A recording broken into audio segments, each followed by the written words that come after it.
శ్రీ హరివాయుగురుభ్యో నమః. శ్రీమదానందతీర్థ భగవత్పాదాచార్య గురుభ్యో నమః. శ్రీ రాఘవేంద్ర తీర్థ గురుభ్యో నమః. శ్రీ విద్యాసాగర మాధవ తీర్థ గురుభ్యో నమః. పృథ్వీమండల మధ్యస్థాః పూర్ణబోధమతానుగాః వైష్ణవాః విష్ణుహృదయాః తాన్ నమస్యే గురూన్ మమ. ఆపాదమౌళిపర్యంతం గురూణామాకృతిం స్మరేత్ తేన విఘ్నాః ప్రణశ్యంతి సిద్ధ్యంతి చ మనోరథాః. శ్రీ గురుభ్యో నమః. హరి ఓం.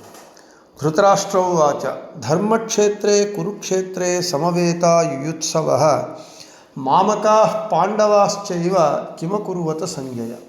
శ్రీ భగవానువాచ అశోచ్యానన్వశోచస్త్వం ప్రజ్ఞావాదాంశ్చ భాషసే గతాసు నగతాసూంశ్చ నానుశోచంతి పండితాః. నిన్నటి రోజున మన భగవద్గీత ఉపన్యాసంలో 2వ అధ్యాయంలో చివరగా 38వ శ్లోకం చెప్పుకున్నాం. అర్జునునికి కృష్ణుడు చెబుతూ ఉన్నాడు, హే అర్జున, నీవు సుఖము దుఃఖము లాభము నష్టము గెలుపు ఓటమి వీటిని నీవు సమానంగా చూసి నీ స్వకర్మానుష్ఠానమైనటువంటి యుద్ధాన్ని నీవు చెయ్యి, యుద్ధానికి సిద్ధము కమ్ము, నీకు ఏ పాపము రాదు అని చెప్తూ ఈరోజు ఇంతవరకు జ్ఞానము గురించి, అంటే జీవుడు భగవంతుని యొక్క జ్ఞానాన్ని ఇచ్చి ఇక ఆ జ్ఞానమును సాధించడానికి కావలసినటువంటి జ్ఞాన సాధనములను చెబుతూ ఉన్నాడు భగవంతుడు. 39వ శ్లోకం. ఏషా తే అభిహిత సాంఖ్యే బుద్ధిర్యోగే త్విమాం శృణు బుద్ధ్యా యుక్తో యయా పార్థ కర్మబంధం ప్రహాస్యసి. రాఘవేంద్ర స్వాముల వారు వ్యాఖ్యానం చెబుతూ ఉన్నారు. ఏమని అంటే, ఈ అధ్యాయం ఇంతవరకు జ్ఞానాన్ని సాంఖ్య అని చెప్పారు. సాంఖ్యే అని అంటే ఏమిటి? అత్ర సాంఖ్య శబ్దో జీవేశ్వర జ్ఞానపరః. ఇంతవరకు జీవుడంటే ఎవరు, భగవంతుడంటే ఎవరు అని జ్ఞానాన్ని చెప్పి, ఇప్పుడు ఆ జ్ఞానము సంపాదించడానికి నీకు కావలసినటువంటి విషయాన్ని నేను చెబుతాను. ఇక నేను చెప్పేటటువంటి జ్ఞాన సాధనమును నీవు తెలుసుకొని దానిని నీవు ఆచరించి భగవంతుని సాక్షాత్కారాన్ని పొందు, మళ్ళీ సంసార దుఃఖాన్ని పోగొట్టుకొని మోక్షాన్ని నీవు పొందు అని అర్జునునికి భగవంతుడు చెబుతూ ఉన్నాడు. ఇక్కడ మనకు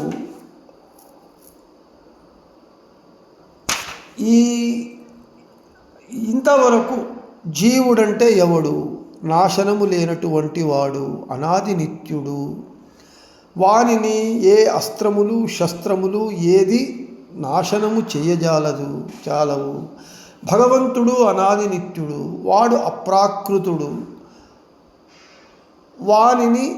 వాడు ఈ జగత్తంతయు వాని అధీనంలో ఉంటూ ఉన్నది, వాడొక్కడే స్వతంత్రుడు అని ఇంతవరకు చెప్పి, అయ్యా నీవు ఆ భగవంతుని జ్ఞానాన్ని పొందాలి. ఆ పొందడానికి కావలసినటువంటి సాధనాలు ఏమిటి అనేటటువంటి విషయాన్ని నేను ముందు చెబుతాను. దానిని అర్థం చేసుకో, దానిని నీ జీవితంలో అలవరుచుకొని నీవు భగవంతుని యందు మహాత్మ్యజ్ఞానపూర్వకమైనటువంటి సుదృఢమైనటువంటి సర్వతోధికమైనటువంటి భక్తిని చేసినప్పుడు నీకు ఈ సంసార దుఃఖం అనేటటువంటిది భగవంతుడు నాశనం చేసి నీవు కోరేటటువంటి మోక్షాన్ని ఇస్తాడు, తన యొక్క దర్శనాన్ని ఇస్తాడు అని చెబుతూ ఉన్నారు. కర్మబంధం ప్రహాస్యసి అంటే సంసార బంధనాన్ని నీవు పూర్తిగా పోగొట్టుకున్నవాడవుతావు. అర్థం ఏమిటి అనంటే ముక్తో భవిష్యసి అంటే ఈ సంసార బంధనము నుండి నీవు ముక్తుడవవుతావు అని చెబుతూ ఉన్నారు. ఇక ఆ సాధనము ఏమిటి, జ్ఞాన సాధనము ఏమిటి అని 40వ శ్లోకంలో కృష్ణుడు చెబుతూ ఉన్నాడు. నేహాభిక్రమనాశో అస్తి ప్రత్యవాయో న విద్యతే స్వల్పమప్యస్య ధర్మస్య త్రాయతే మహతో భయాత్ అని చెబుతూ ఉన్నాడు భగవంతుడు. ఇక్కడ ఏ అర్జున ఆ జ్ఞాన సాధనము ఏది అని అంటే నిష్కామ కర్మ. నీవు నిష్కామ కర్మను ఆచరించు. నిష్కామ కర్మ అంటే ఏమిటి అంటే నీవు నీ కర్మను ఆచరించు, ఫలాన్ని మాత్రం ఆశించకు. Do your duty, leave the result to me అని చెప్తున్నాడు భగవంతుడు. నీవు ఆ జ్ఞాన సాధనములో ముఖ్యమైనటువంటి సాధనము నిష్కామ కర్మ. దానిని నీవు ప్రారంభించినా చాలు, అది చెయ్యాలి అని కాదు, ఆ ప్రారంభము చేసినా చాలు. అదే చెబుతూ ఉన్నాడు భగవంతుడు. నిష్కామ కర్మను నీవు ప్రారంభం చేసినా చాలు, అది నిష్ఫలము కాదు, సార్థకమవుతుంది. ఒకవేళ ఆ నిష్కామ కర్మను నీవు చేస్తూ ఉన్నప్పుడు ఆ మధ్యలోనే నీవు దానిని వదలినా దానివల్ల నీకు ఏమీ ఆపద ఉండదు, నష్టం ఉండదు, ఇంకా అది నీకు ఫలాన్ని ఇస్తుంది. ఈ నిష్కామ కర్మ చేసేటప్పుడు నీవు భగవద్ ఆరాధన వదలినా నీకేమీ పాపం రాదు. ఉదాహరణకు జ్ఞానము, ఇదే భగవద్గీతలో భగవంతుడు చెబుతూ ఉన్నాడు. నహి జ్ఞానేన సదృశం పవిత్రమిహ విద్యతే. జ్ఞానానికి సమానమైనటువంటి పవిత్రమైన వస్తువు ఈ జగత్తునందు లేదు. జ్ఞానీ సచ మమ ప్రియ, జ్ఞాని అయినటువంటి వాడు నాకు ప్రీతిపాత్రుడు అని. కాబట్టి ఈ జ్ఞానము అంటే శాస్త్రము అధ్యయనం చేసేటప్పుడు, అధ్యాపన పాఠం చెప్పేటప్పుడు, ప్రవచనం చేసేటప్పుడు, ప్రవచనం వినేటప్పుడు త్రికరణ శుద్ధిగా అది ప్రధానం. ఆ సమయంలో నీవు సమయానికి పూజ చేయకపోయినా, సమయానికి సంధ్యావందనము ఆచరించకపోయినా అది దోషము కాదు. ఎందుకంటే నీవు ఆ భగవంతుని జ్ఞాన యజ్ఞంలో పాల్గొంటూ ఉన్నావు, జ్ఞాన యజ్ఞాన్ని నీవు ఆచరిస్తున్నావు. అయితే అది త్రికరణ శుద్ధిగా ఉండాలి. భగవంతుని పూజ తప్పించుకోవడానికి సోమరితనంతో చేయరాదు. కాబట్టి నీవు ఆ నిష్కామ కర్మను స్వల్పమపి అస్య ధర్మస్య త్రాయతో మహతో భయాత్. నిష్కామ కర్మ కొంత చేసినా చాలు, దాని వలన పెద్ద దుఃఖము నీకు పరిహారం అవుతుంది. కాబట్టి నీవు నిష్కామ కర్మను ఆచరించు. ఏమిటి ఇక్కడ ఏం చెప్తున్నాడు అర్జునునికి భగవంతుడనంటే, అయ్యా నీవు రాజువి, నీ యొక్క ధర్మము యుద్ధం చేయాలి, దుష్టులను శిక్షించాలి, శిష్టులను సంరక్షించాలి, రాజ్యాన్ని పాలించాలి. కాబట్టి నీ యొక్క కర్మ అది. నీవు నేను యుద్ధంలో గెలుస్తానో ఓడిపోతానో అనేటటువంటి ఏ సంశయము లేకుండా, అనుమానం లేకుండా, ఆ యుద్ధము వలన వచ్చేటటువంటి ఫలితాన్ని ఏమీ ఆశించకుండా, అదే నిష్కామ కర్మ. నీ కర్మను నీవు చెయ్యి, నీకు అది పెద్ద లాభము. నీకు ఎటు తిరిగినా లాభమే. అందుకే యుద్ధంలో మరణిస్తే వీరస్వర్గము, స్వర్గం వస్తుంది. జయించావా, రాజ్యము నీవు భోగిస్తావు. కాబట్టి నీవు కొంత ఆచరించినా చాలు. చివరికి చెప్తారు వ్యాఖ్యానకారుల వారు, నేను ఈ కర్మను చేస్తాను అని సంకల్పం చేసినా చాలట. కాబట్టి ఈ నిష్కామ కర్మ అంటే ఎవరెవరి కర్మ వారు ఏ విధమైనటువంటి ఫలాన్ని అపేక్షించకుండా తన కర్మను తాను ఆచరిస్తే చాలు, ప్రారంభిస్తే చాలు. దైవవశాత్తు మధ్యలో అది విఘ్నమైన దానికి మనకు నష్టం ఉండదు. ప్రారంభించి చేసినంత వరకు మనకు దాని యొక్క ఫలితం తప్పకుండా వస్తుంది. అందుకే చెబుతూ ఉన్నాడు, యోగా అని పిలువబడుతుంది. జ్ఞాన సాధనము యోగా అని. నీవు అభిక్రమస్య ఆ ప్రారంభం చెయ్యి, దానికి నాశనం ఉండదు. ప్రారంభమాత్రమిచ్చావా విష్ణు ధర్మే న నిష్ఫల. వైష్ణవ ధర్మాన్ని ఎవరెవరు తమ తమ ధర్మాన్ని ప్రారంభించినా చాలు, చివరికి దానిని నేను ప్రారంభమాత్రం ఇచ్చా, నేను దీన్ని ప్రారంభిస్తాను అని సంకల్పం చేసినా అది నిష్ఫలము కాదు. అస్య ధర్మస్య, అదే స్వల్పమపి అస్య ధర్మస్య, విష్ణు పూజారూపమైనటువంటి వెనుక చెప్పాడు భగవంతుడు, అర్జున యుద్ధము చేయటం అనేటటువంటిది నీ యొక్క రాజు ధర్మం కాబట్టి ఇది భగవంతుని పూజగా చెయ్యమని. అందుకే అస్య ధర్మస్య, విష్ణు పూజారూపంగా చేసేటటువంటి నిష్కామ కర్మ అల్పమపి, కొంత అయినా మహతో భయాత్, పెద్ద సంసార భయము నుండి త్రాయతే, రక్షిస్తుంది. కాబట్టి వైష్ణవ నిష్కామ కర్మ యందు నీవు శ్రద్ధను వహించి నీవు ప్రారంభం చెయ్యి. నీ కర్మను నీవు చేసి ఫలితాన్ని నాకు వదిలివేయి. కాబట్టి నిష్కామ కర్మానుష్ఠానము భగవంతుని తత్వజ్ఞానానికి కారణమవుతూ ఉన్నది. అది ఒక సాధనమవుతూ ఉన్నది. కాబట్టి నీవు అందుకే జ్ఞానోపాయం, జ్ఞానాన్ని ఎలా సంపాదించాలి అనేటటువంటి దానికి కృష్ణుడు చెప్పినటువంటి సాధనం ఏమిటి అంటే నిష్కామ కర్మ, డూ యువర్ డ్యూటీ. అదే భగవంతుడు కర్మణ్యేవాధికారస్తే మా ఫలేషు కదాచన, కర్మ చెయ్యటంలో నీకు అధికారం ఉన్నది, ఫలితాన్ని ఆశించవద్దు అని చెప్తూ ఉన్నాడు. ఇక నీకు ఒకటే దారి ఉన్నది. ఏమిటి అనంటే వ్యవసాయాత్మిక బుద్ధిరేకేహ కురునందన బహుశాఖా హ్యనంతాశ్చ బుద్ధయో అవ్యవసాయినాం. హే అర్జున, లోకమునందు కానీ వేదములందు కానీ, హే కుంతీపుత్రుడైనటువంటి అర్జున, ప్రమాణ సమ్మతమైనటువంటి ఒక జ్ఞానోపాయం ఉన్నది. అదే నేను చెబుతున్నాను. దీనిలో ఒక భిన్నాభిప్రాయం లేదు.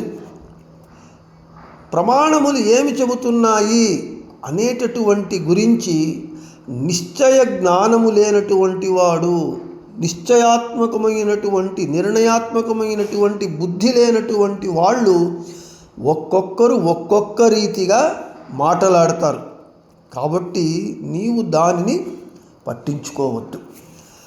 ఇక్కడ వ్యవసాయాత్మిక అని అంటే ప్రమాణ నిర్ణీత అర్థ నిశ్చయాత్మిక నిశ్చయజనిక బుద్ధి అంటే ప్రమాణముల చేత నిర్ధారింపబడి ప్రతిపాదింపబడినటువంటి విషయమునందు నిశ్చయాన్ని, స్థిరత్వాన్ని తెచ్చి ఇచ్చేటటువంటి బుద్ధి, మాట ఏకైవ, అది ఒకే ఒక ఉపాయాన్ని చెబుతూ ఉన్నది. అది లోకంలో కానీ వేదాలలో కానీ అదే చెబుతూ ఉన్నది. కాబట్టి నేను ఇక ముందు నీకు చెప్పబోయేటటువంటి మయా వక్ష్యమాణోపాయస్తు ప్రామాణిక ఇది తత్ర తత్ర వ్యక్తి భవిష్యతి ఇది భావ. కృష్ణుడు చెబుతూ ఉన్నాడు, ఏ అర్జున, నేను ముందు నీకు చెప్పబోయేటటువంటి జ్ఞాన సాధనాలు ఏమున్నాయి కదా, అవన్నీ ప్రమాణ సిద్ధంగా ఉంటూ ఉన్నాయి, ప్రమాణ సహితంగా ఉన్నాయి, ప్రమాణరహితంగా నేను చెప్పటం లేదు. అయితే ఆ ప్రమాణాలను ఆయా సందర్భాలందు ఆ సందర్భాలకు తగినట్లుగా నీకు నేను వివరిస్తాను, చెబుతాను అని చెబుతూ ఉన్నారు. అయితే ఎవరైతే బహుశాఖాహ్యనంతాశ్చ బుద్ధయో అవ్యవసాయినాం అంటే నిశ్చయాత్మకమైనటువంటి అంటే ప్రమాణముల చేత నిర్ధారింపబడినటువంటి విషయమునందు నిశ్చయము లేనటువంటి స్థిరత్వము లేనటువంటి బుద్ధి కలిగినటువంటి వాళ్ళు ఒక్కొక్కరు ఒక్కొక్క రీతిగా మాట్లాడతారు.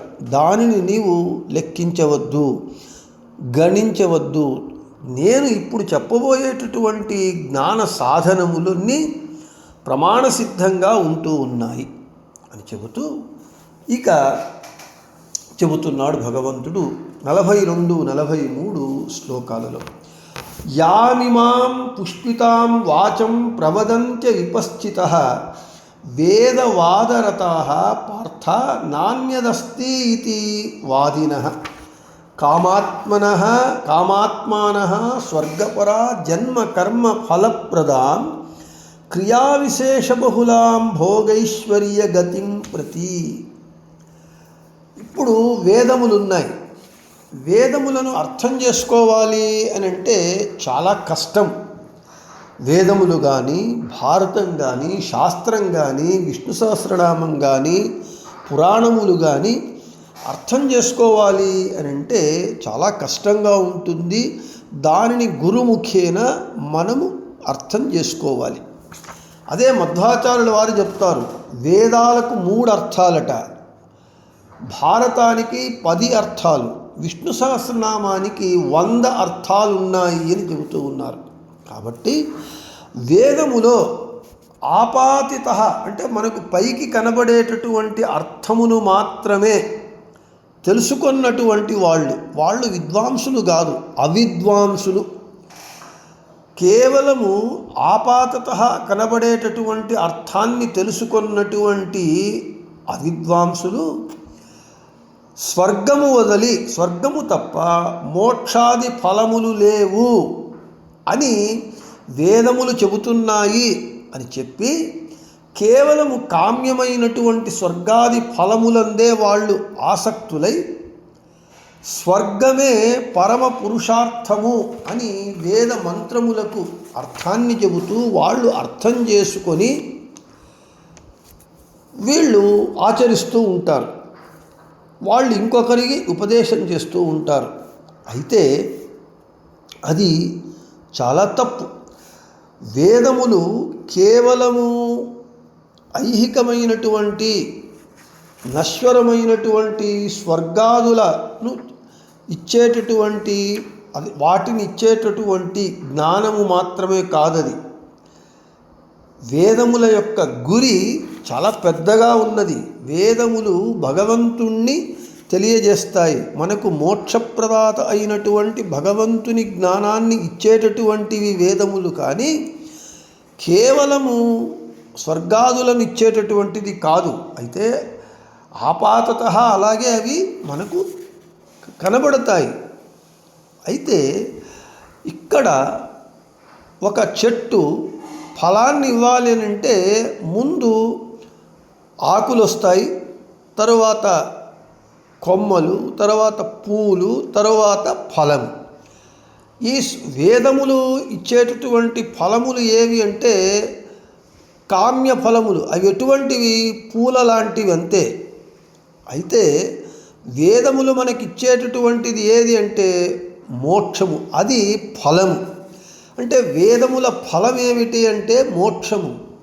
అయితే వేదములు నశ్వరమైనటువంటి పూలను అంటే పూల స్థానంలో ఉన్నటువంటి స్వర్గాదులను ఇస్తాయి అని తెలుసుకోవడము అవివేకము. విద్యా జ్ఞానరహితులు, అజ్ఞానులు అర్థం చేసుకుంటారంతే. అయితే మోక్షము అనేటటువంటిది ఫలము, అది శాశ్వతమైనటువంటిది. కాబట్టి ఈ పైకి మాత్రమే కనబడేటటువంటి, అందుకే అన్నారు వేదవాదరతాః అని. ఎవరిని వేదవాదరతాః అన్నారు అని అంటే రాఘవేంద్ర స్వాముల వారు వ్యాఖ్యానం చేస్తారు. వేదైర్యదా ఆపాతతః ఉచ్యతే కర్మాది తత్రైవ రతాః. వేదవాదరతులు అని అంటే పైకి వేదములలో కనబడేటటువంటి ఆపాతతః కనబడేటటువంటి యజ్ఞయాగాది కర్మలందే ఆసక్తి కలిగినటువంటి వారు. ఇంకా వేదములు భగవంతుని సర్వోత్తమత్వాన్ని తెలియజేస్తూ ఉన్నాయి, చెబుతున్నాయి, భగవంతుణ్ణి చెబుతూ ఉన్నది. అయితే అటువంటి సర్వోత్తముడైనటువంటి విష్ణువు యొక్క విషయాన్ని వివాదం చేసి వేదాన్ని చదివి వేదముల అర్థము తెలియకుండా, ఒకటి వీళ్ళు వేదవాదరతులు, ఒకటి ఆపాతతః కనబడేటటువంటి యజ్ఞయాగాది కర్మలందు ఆసక్తులైనటువంటి వారు వేదవాదరతులు. వేదములు భగవంతుణ్ణి తెలియజేస్తూ ఉంటే అది వదిలి దానిని వివాదం చేసి విష్ణువే ఎందుకు సర్వోత్తముడు, ఇంకొకడు ఎందుకు కాదు అని ఆ విధంగా వేదాన్ని చదివేటటువంటి వారు వేదవాదరతులు. ఇంకొకరు వేదాన్ని కేవలం అర్థం చేసుకోకుండా కంఠాపాఠం చేసేటటువంటి వాళ్ళు వేదవాదరతులు. మంచి ఉన్నత స్వరంతో, ఉచ్చ స్వరంతో, ఉదాత్త అనుదాత్త స్వరములతో వేదాన్ని కేవలం పఠించడం అంతే, పారాయణం చేయటం అంతే. ఆ వేద అర్థాలను తెలుసుకోకుండా, జ్ఞానాన్ని పొందకుండా, అనుసంధానం చేసుకోకుండా పారాయణం చేసేటటువంటి వాళ్ళు వేదవాదరతులు. ఇటువంటి వేదవాదరతులు ఏమయ్యా అంటే అపవిశ్చిత, అంటే వేదముల అభిప్రాయములను తెలిసినటువంటి వారు కాదు. ఇక